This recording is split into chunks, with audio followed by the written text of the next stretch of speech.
Hello and welcome back to video number 2 in the Small Gold Silver Report series. Today we're going to talk about silver coins, rounds, and bar demand in 2016.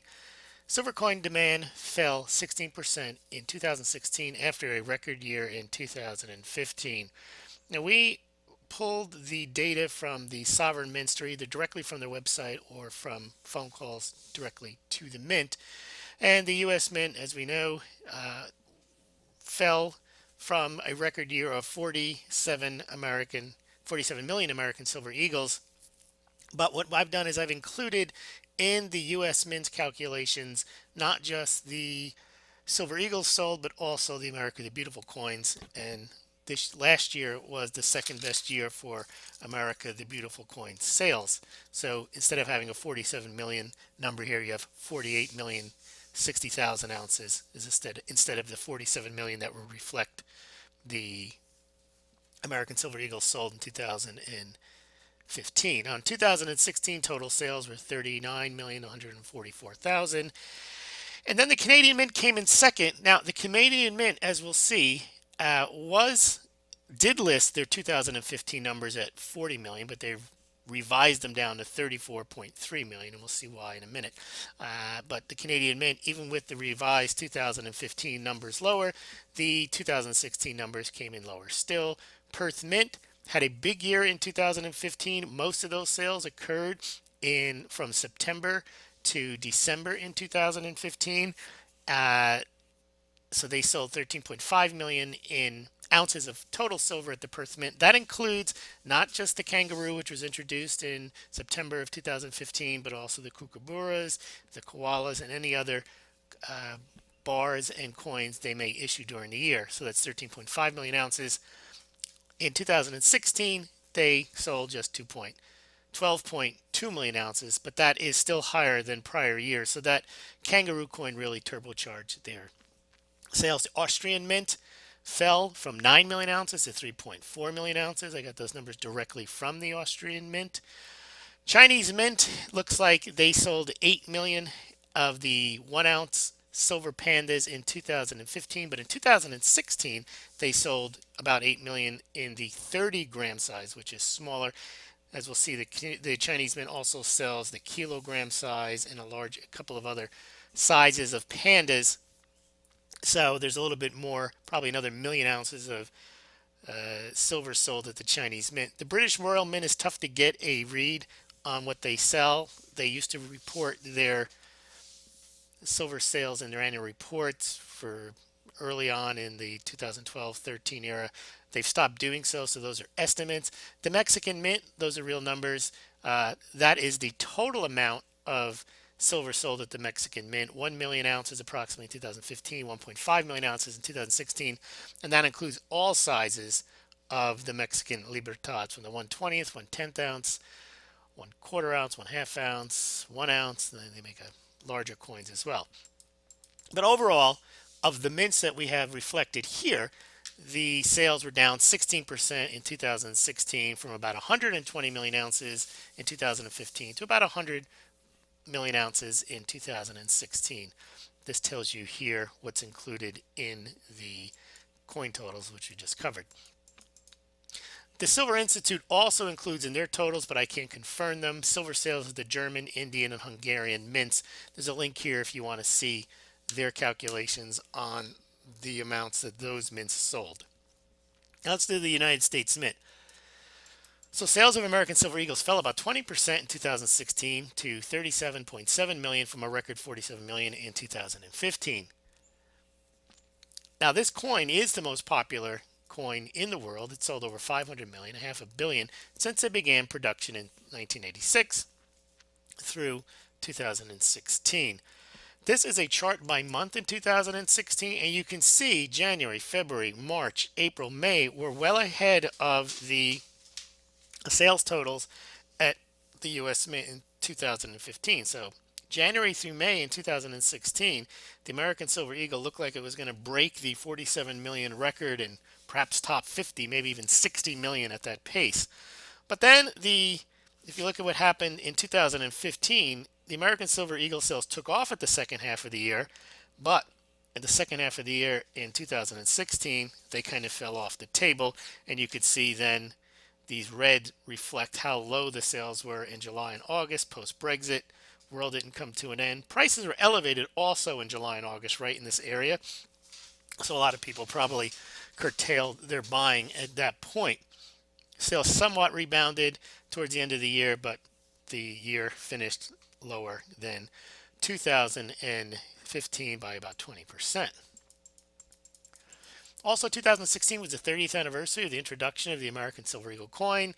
The U.S. Mint not one to make many different designs. Remember, the American Silver Eagle coin has been the same design since 1986. All they do is change the date. For 2016, they didn't change anything. They changed the date, but they also added some lettering on the edge. You can click there to see what that looks like. I don't know if it's going to be a big collector hit or not, but there is a 30-year anniversary coin commemorating the 30th anniversary of the American Silver Eagle. Here's a chart showing 1986 to 2016. For people not familiar, why this rise took place right here, this is the financial crisis. At the end of the year in 2008, there was a big spike in American Silver Eagle sales and an even bigger spike in gold sales. And remember, this number here would have been a lot higher, but those sales again picked up at the end of the year. And then you start to see the climb in interest in silver coins after the financial crisis and continue long after the crisis supposedly ended. Now, we're still on kind of very accommodative monetary policies across the world with QE in Japan, England. You have the United States also at extremely low interest rates. And so silver is still very attractive to those who are concerned about the excessive debt levels, the stagnant growth, and therefore you still see elevated levels of silver. Even though they were down in 2016, they're still much higher than you can see at any time in the 20 some odd years from 1986 to 2008. So silver in general, but also at the U.S. Mint, leading the way, has really become a preferred investment for many people. And let's look at premiums. Now, for those of you who don't know, it's important to know that American Silver Eagles carry the highest premium of most, one of the highest, maybe the Chinese pandas have a higher premium, but the U.S. Mint charges its authorized purchasers $2 per coin over spot, no matter what the price of spot is. So basically it's $2 a coin. And only authorized purchasers, there's about 12 of them, can buy coins directly from the U.S. Mint, which means then unless the authorized purchaser is also a direct seller like APMEX is, they're going to have the other retailers are going to have to buy from the authorized purchasers, and in order to make a profit, they're going to have to mark their coins up. So that's why you rarely see coins for less than $2 under spot, because that's what the mint charges, $2. So in order for the dealers to make a profit, they have to sell something above $2 over per coin. Now, in the 2015 period, at the end of the year when there was that massive record demand, premium shot up because it was hard to get current year dated Silver Eagles, because the U.S. Mint ran out of silver planchets that it buys from third-party private mints to stamp their coins on.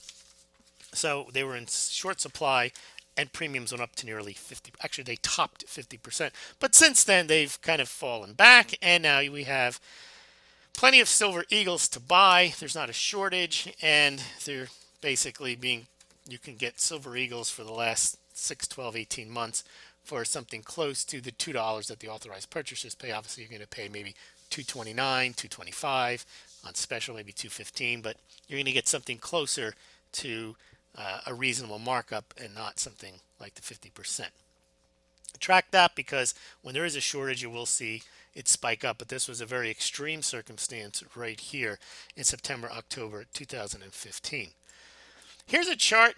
You can spend some time with it looking at it, but this explains the premiums and how it impacts the price of the coin. So let's say silver is is $10. And remember, the U.S. Mint is going to charge authorized purchasers $2 per coin no matter what the price is. Well, if the price of silver is $10 and the mint is going to charge the authorized purchasers $2, that's going to make the coin worth $12, which means that is a 20% premium over the price of silver.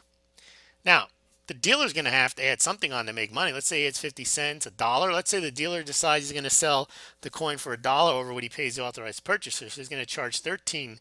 Well, that makes the premium over the spot price of silver 30%, which means you buy a Silver Eagle for $13 from the dealer, and you've only got 10 ounce $10 worth of silver, so you're paying $13 for 10 ounces worth of silver. You're paying a 30% premium. Now as the price moves up, I'm not going to go through all the examples. You can look at this on your PDF or online.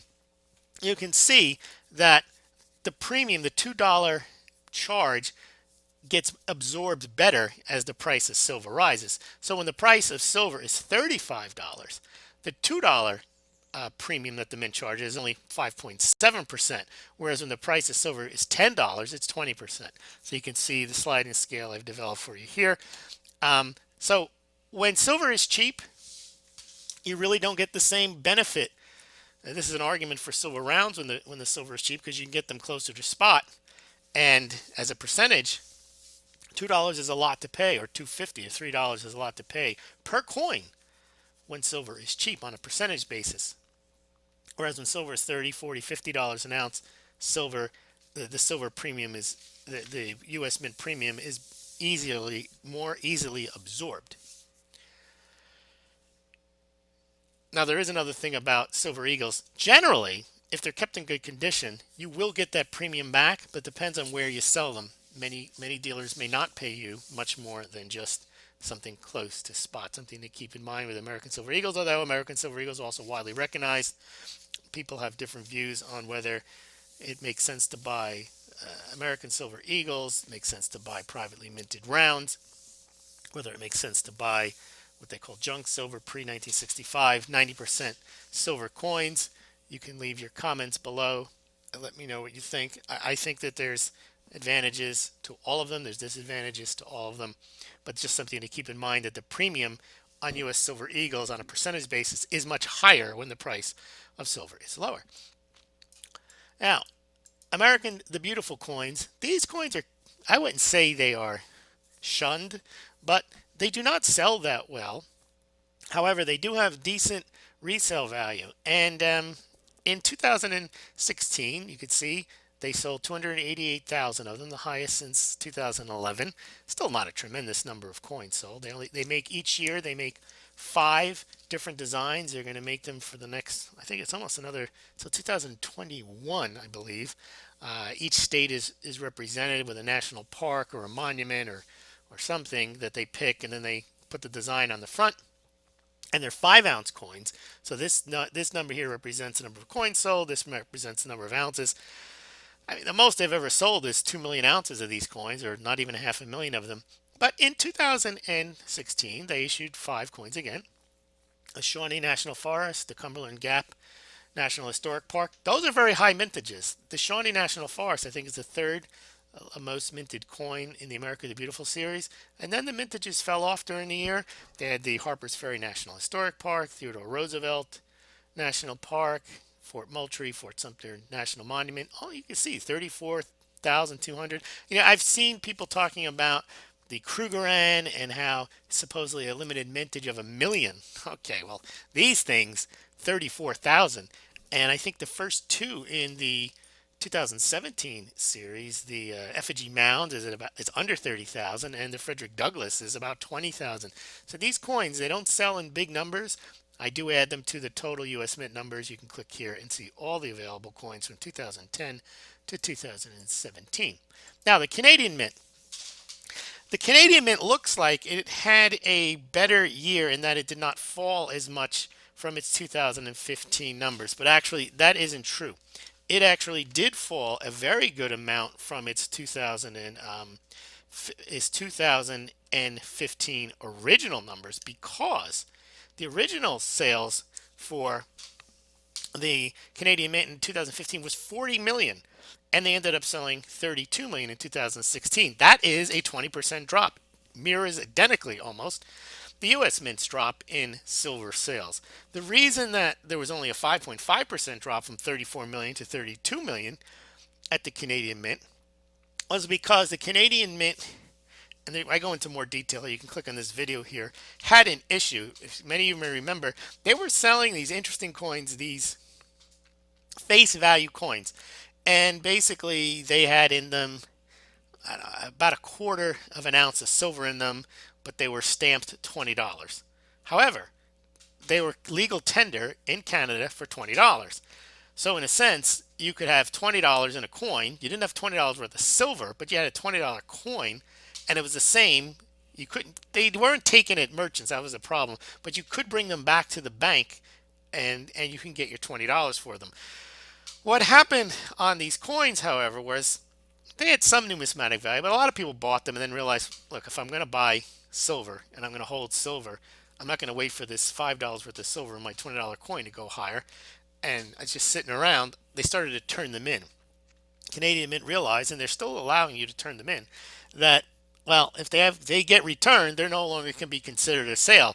So it looks like a lot of people turned in these face value coins, which is interesting because that could make them rare later on if a lot of people turn them in. And so that reduced the amount of silver that the Canadian Mint sold. Still a decent amount in 2016. I think even that number has been reduced because I'm not sure. The video shows the one I did when they stopped making those coins, but they're still returning them. You can still return them. They have not set a date for not being allowed to return them. So if you have those coins and you're in Canada, I believe you can still return them, and that will reduce the amount of sales of. They'll probably have to go back and reduce 2015 sales further if you continue, people continue to return those coins. Very interesting. Although the Canadian Maple Leaf, this is putting aside the debacle with their accounting in these face value coins. If you just take silver sales, you look at the rise of it. Mostly this is Canadian Maple Leaf, although they did sell a lot of silver in the form of those face value coins. Look at that. 2004, under a million coins. 2005, under a million coins. Small amounts here. Even when the financial crisis hit, the Canadian Maple Leaf did not, it took off, but it really took off in the 2012 to 2016 era here, over 20 million, 30 million.